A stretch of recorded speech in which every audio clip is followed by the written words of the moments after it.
Okay, next topic is torsion and deformation.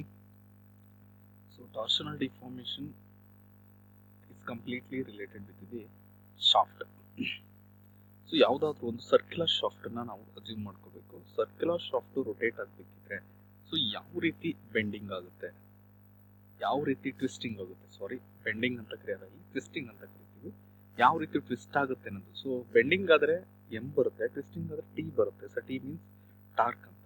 So ನೋಡ್ತಿದ್ದೀರಾ, ಇದು shaft before deformation, ಯಾವುದೇ ರೀತಿ ಡಿಫಾರ್ಮೇಷನ್ ಇಲ್ಲ. Shaft after deformation, so radius of line straight line so ಈ ರೀತಿ rotate ಆಗ್ತಿರುತ್ತೆ. ರೊಟೇಟ್ ಆಗಬೇಕಿದ್ರೆ ಲ್ಯಾಂಗಿಟ್ಯೂಡಿನಲ್ಲಿ ಈ ಲೈನ್ಸ್ ಅನ್ನು ಸ್ಟ್ರಿಪ್ಸ್ ಅನ್ನು ಅಬ್ಸರ್ವ್ ಮಾಡಿ. ಎಲ್ಲ ಸ್ಟ್ರೈಟ್ಸ್ ಇದೆ, ಇಲ್ಲಿ ಸ್ಟ್ರಿಪ್ಸ್ ಅನ್ನು ಅಬ್ಸರ್ವ್ ಮಾಡಿ, ಎಲ್ಲ ಕ್ರಾಸ್ ಇದೆ. ಸೊ ಅಂದ್ರೆ ಇದೇನಾಗಿದೆ, ಟ್ವಿಸ್ಟ್ ಆಗಿದೆ, ಇದು ವಿತೌಟ್ ಟ್ವಿಸ್ಟ್ ಆಗಿದೆ. ಸೊ ಓಕೆ, ಒನ್ಸ್ ಟ್ವಿಸ್ಟ್ ಆಯ್ತು ಅಂದ್ರೆ ಯಾವ ರೀತಿ ಚೇಂಜ್ ಆಗುತ್ತೆ ಅದನ್ನ ಅಬ್ಸರ್ವ್ ಮಾಡೋಣ. So torsion is the moment that twist deform a member about its longitudinal axis. So by observation, if an angle of rotation is small, the length of the shaft and its radius remains unchanged. Okay, so angle of rotation is small. Angle of rotation ಕಡಿಮೆ ಇದ್ರೆ so length of shaft and radius remains unchanged. ಏನು change ಆಗಲ್ಲ.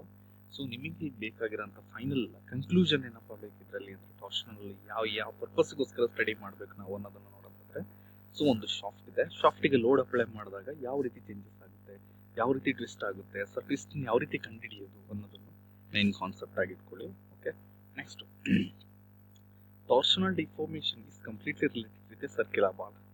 Okay, circular ಬಾರ್ಗೆ ಬಂದರೆ first assumptions ಇರುತ್ತೆ. So ಯಾವ ರೀತಿ ನಾವು ಬೆಂಡಿಂಗ್ ಅಸಂಪ್ಷನ್ ನೋಡೋದು ಅದೇ ರೀತಿ ಇದು.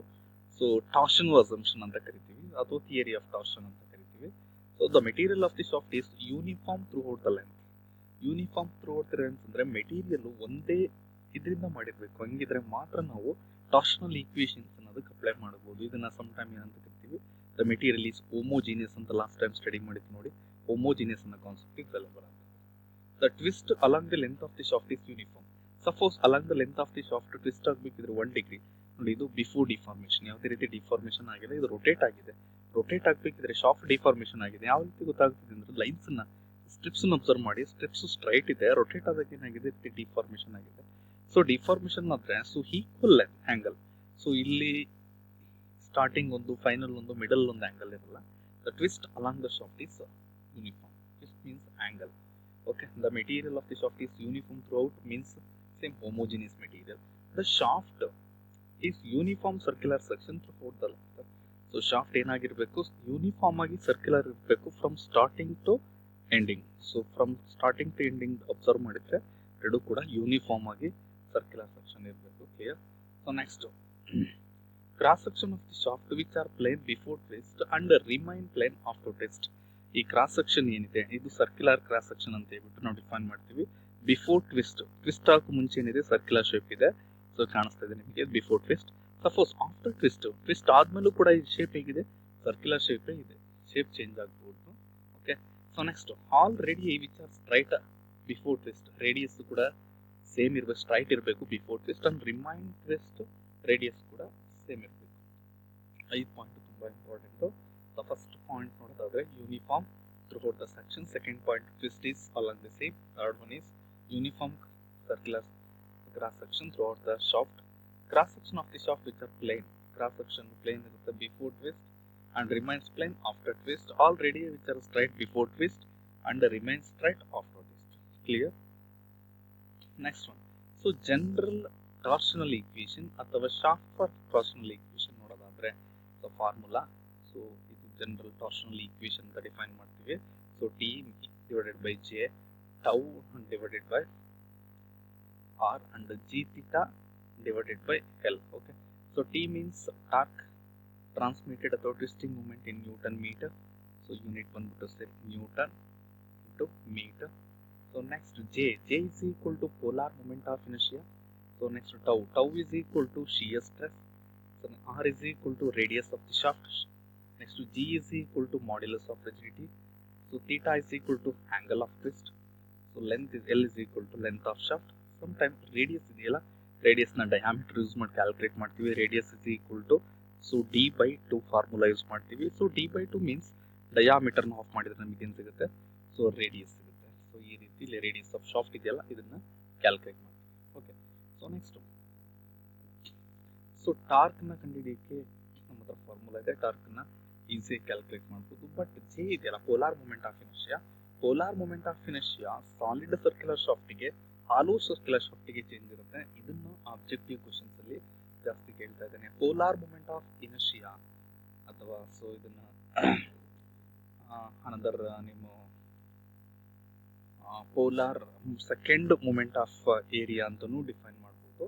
So J is equal to in terms of radius ಅಲ್ಲಿ ಏನಾದ್ರು ಕೇಳಿದ್ರೆ pi R to the power of 4 divided by 2 ಕೇಳ್ತೀನಿ, ಅಥವಾ ಡಯಾಮೀಟರ್ ಕೇಳಿದ್ರೆ pi D to the power of 4 divided by 32 ಅಂತ ಕೇಳ್ತೇನೆ. ಸೊ 4 ಇರುತ್ತೆ ನೋಡಿ, ಪವರ್ ಅಲ್ಲಿ 4 ಇರುತ್ತೆ, ಪವರ್ ಅಲ್ಲಿ 4 ಏನಕ್ಕಪ್ಪ ಪವರ್ ಅಲ್ಲಿ 4 ಬಂದಿರುತ್ತೆ ಅಂದ್ರೆ, so moment of inertia final unit ಬಂದ್ಬಿಟ್ಟು millimetre to the power of 4. ಹೀಗಾಗಿ pi D to the power of 4 divided by 32 ಇರುತ್ತೆ. 2 ಬಂದಿದೆ, 3 ಬಂದಿದೆ ಅಂದ್ರೆ ಸೊ ನೀವು ಈಸಿಯಾಗಿ ಟಿಕ್ ಹಾಕ್ಬೋದು. 4 ಇರಬೇಕು. ಪೋಲಾರ್ ಮೂಮೆಂಟ್ ಆಫ್ ಇನರ್ಷಿಯಾ ಆಗಿರ್ಬೋದು, ನಾರ್ಮಲ್ ಮೂಮೆಂಟ್ ಆಫ್ ಇನರ್ಷಿಯಾ ಆಗಿರ್ಬೋದು, ಎರಡಕ್ಕೂ ಅಷ್ಟೇ. So pi D to the power of 4 divided by 32 ಇವೆರಡು ಆನ್ಸರ್ನು ಕೂಡ ನೀವು ನೋಟ್ ಮಾಡ್ಕೋಬೇಕು. ಒಂದು ರೇಡಿಯಸ್ ನಲ್ಲಿದೆ, ಇನ್ನೊಂದು ಡಯಾಮೀಟರ್ ನಲ್ಲಿದೆ. ಕ್ಲಿಯರ್? ನೆಕ್ಸ್ಟ್ ಅದೇ ಹಾಲೋ ಶಾಫ್ಟಿಂಗ್ ನೋಡೋದಾದ್ರೆ ಸೊ ಪೈ ಬೈ 2 ನೋಡಿ, ಇಲ್ಲೂ ಪೈ ಬೈ 2 ಇದೆ, ಇಲ್ಲೂ ಪೈ ಬೈ 2 ಇರುತ್ತೆ. ಬಟ್ ಇಲ್ಲಿ R to the power of 4 ಇರುತ್ತೆ ಬಿಕಾಸ್ ಸಾಲಿಡ್. ಇಲ್ಲಿ R1 to the power of 4, so ಇದು R2 to the power of 4. R1 ಅಂದ್ರೆ ಔಟರ್ ಡಯ, R2 ಅಂದ್ರೆ ಇನ್ನರ್ ಡಯ. ಸೊ ನೆಕ್ಸ್ಟ್ ಅದೇ ಡಯಾಮೀಟರ್ ಎಕ್ಸ್ಪ್ರೆಸ್ ಮಾಡೋದಾದ್ರೆ pi by 32. So diameter ಬಂತು ಅಂದ್ರೆ 32 ಬರುತ್ತೆ. Pi by 32 into D1 to the power of 4 minus D2 to the power of 4. So ಇದು in terms of diameter, ಇದು in terms of radius, ಎರಡನ್ನು note ಮಾಡ್ಕೊಳ್ಳಿ.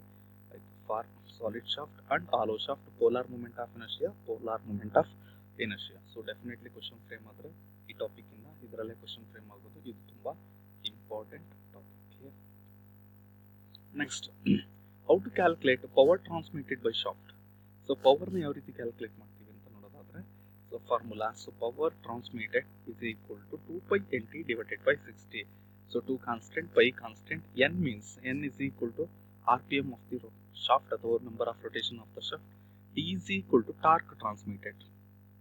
So T means mean torque transmitted. So divided by 60. So sometime power is equal to omega into T. Omega is equal to angular speed of the shaft. ಈ ರೀತಿನೂ calculate ಮಾಡ್ಬೋದು, ಈ ರೀತಿನೂ calculate ಮಾಡ್ಬೋದು. So ಇದು RPM ನ ತಗೊಳ್ಳೋದು, ಇದು angular speed ನ calculate use ಮಾಡ್ಕೊಂಡು ನಾವು ಪವರ್ ನ ಟ್ರಾನ್ಸ್ಮಿಟ್ ಮಾಡ್ಬೋದು. So W is equal to ಏನಂತ ಆಗುತ್ತೆ, so W is equal to 2 pi n divided by 60. 2 pi n, so ಇದು substitute ಮಾಡಿದ್ರಾಗುತ್ತೆ. 2 pi n divided by 60 ನ ರಿಪ್ಲೇಸ್ ಮಾಡಿದ್ದಾನೆ. ಸೊ ನಾವು ಒಮೆಗಾ ರಜಾಕ್ಕೆ 2 pi n ಅಂತ ಸಬ್ಸ್ಟಿಟ್ಯೂಟ್ ಮಾಡಿದ್ರೆ ಇದೇ ಸೇಮ್ ಈಕ್ವೇಶನ್ ಬರುತ್ತೆ. ಕ್ಲಿಯರ್? ನೆಕ್ಸ್ಟ್, ಟಾರ್ಷನಲ್ ರಿಜಿಡಿಟಿ ಅಂತ ಏನಾದ್ರು ಆಬ್ಜೆಕ್ಟಿವ್ ಕ್ವಶನ್ಸ್ ಅಲ್ಲಿ ಏನಾದ್ರು ಫ್ರೇಮ್ ಆದ್ರೆ, so torsional rigidity is also called as strength of the shaft ಅಂತ ಕರೀತಾರೆ. It is defined as the product of modulus of rigidity and polar moment of inertia. This is called as torsional rigidity.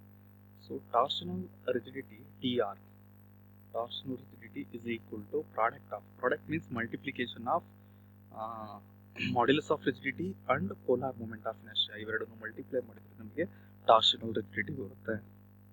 So torsion ನೀವು complete ಆಗಿ ನೋಡೋದಾದ್ರೆ ಒಂದು torsional deformation of circular shaft. So next torsional formula, so power transmission ಒಂದು equation ಇದೆ, torsional formula ಇದೆ. Torsional formula ನೀವು ಈಗ ನೋಡಿದ್ರಿ, T/J is equal to C theta divided by L, so is equal to tau by R. ಇದು ಬಂದ್ಬಿಟ್ಟು torsional equation ಅಥವಾ torsional formula. Power transmitted, so P is equal to 2 pi nt divided by 60. So ಆ ರೀತಿ ನಾವು ಬರ್ಬೋದು. So omega into T, so this is also power transmitted formula. So ಈ ಫಾರ್ಮುಲಾಸ್ನ based ಆಗಿ ಇಟ್ಕೊಂಡು ಅವನು ಕ್ವಶನ್ ಕೇಳಾಗ್ತದೆ. ಸೊ ಇನ್ನೊಂದು ಕ್ವಶನ್ ಕೇಳ್ತಾನೆ. ಸೊ ಇಲ್ಲಿ ನೀವು ಕನ್ಸಿಡರ್, ಇದೊಂದು ಹಾಲೋ ಶಾಫ್ಟ್ ಇದೆ. Next another one is solid shaft ಇದೆ ಅಂತ ಅಸ್ಯೂಮ್ ಮಾಡೋಣ. ಸೊ ಫಸ್ಟ್ ಒನ್ ಯಾವ್ದು ಹೇಳಿ, ಹಾಲೋ. ಸೆಕೆಂಡ್ ಒನ್ ಯಾವ್ದು ಹೇಳಿ, ಸಾಲಿಡ್ ಶಾಫ್ಟ್.